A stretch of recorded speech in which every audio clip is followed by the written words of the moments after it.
The True Story of Cinder the Westford Fire Dog, as told by George Fletcher, George Rogers, and Richard Rochon. Cinder's story begins. George Fletcher was the dog officer in Westford. It was George's job to find dogs that were lost and take them safely home. One day, when George was driving his truck in Parker Village, he saw a puppy who looked lost. When George tried to find the puppy's home, he found out that the puppy had no home. The little puppy was white with black marks. It sure looks like a Dalmatian puppy, thought George. When George wasn't being the dog officer, he helped the town as a firefighter on the Westford Fire Department. So George got to thinking, since this Dalmatian puppy doesn't have a home, wouldn't she be a perfect mascot for the firemen at the firehouse in Westford Center? George drove the puppy to the Center Fire Station on Main Street. All the firemen agreed with George. This Dalmatian puppy will make a perfect mascot. What should we call her? Asked Richard. What would you name a fire dog? Ember, suggested Dan. Let's call her Cinder, said another fireman. Everyone agreed, so Cinder was the puppy's name. When Chief Rogers came back from his vacation, Cinder welcomed him with a wag of her tail. Chief Rogers leaned down and looked at Cinder closely. Well, look at that. This dog has one brown eye and one blue eye. Which she did.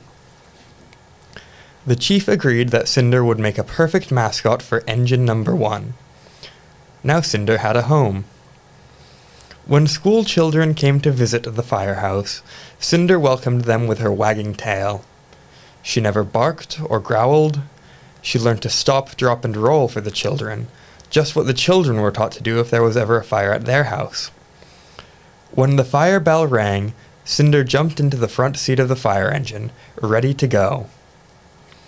Each fireman had his own locker where he hung his jacket and kept his boots. Cinder had a locker too. Her locker had a bag of dog food and dog biscuits.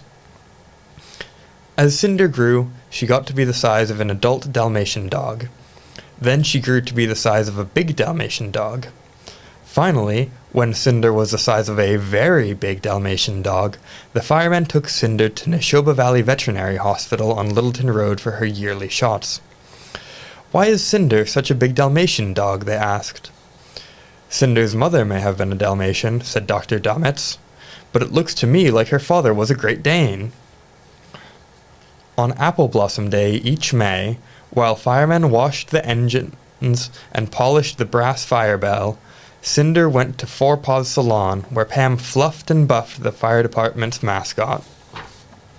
Then the firemen would drive the fire engines down Main Street to Flag Road and line up with the floats and the scouts and the Westford Academy Band. It was time for the Apple Blossom Parade. And there in the passenger seat of Engine Number 1 sat Cinder. Cinder never wandered far from the firehouse, so the firemen always knew she was close by. Now and then she went through the backfield to the Rodenbush Community Center when she heard the preschool children on the playground. Then the people at Rodenbush would call up the firemen, who would drive to Rodenbush just 3 buildings away and bring Cinder home. Then, one night, the firemen whistled for Cinder, but Cinder didn't come. The firemen went home for the night, sure that Cinder would be back in the morning.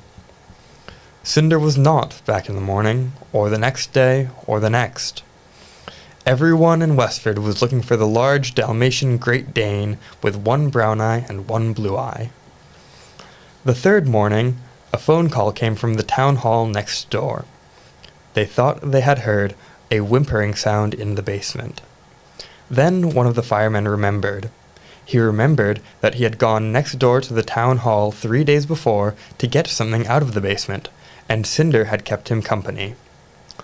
All the firemen ran out of the firehouse door, ran to the town hall, and opened the basement door. There was Cinder.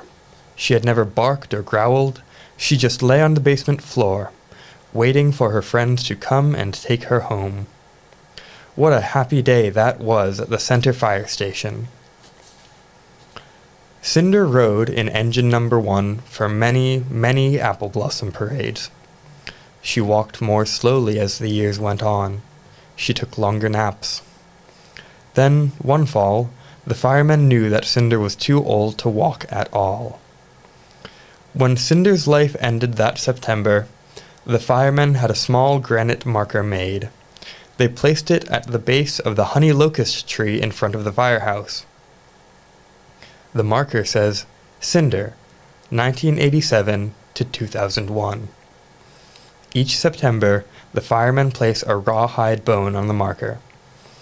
There is a whole page in the Westford 2001 annual town report dedicated to Cinder. Here is what it says. Remembering Cinder. Cinder, our faithful and much-loved town companion, passed away in September 2001 after living at the Center Fire Station. She was an extended member of our family and the community, serving us for 14 years in our fire prevention programs. She offered us the ability to more easily teach fire safety to children. Cinder will certainly be missed, but will be remembered fondly for the joy she brought us all.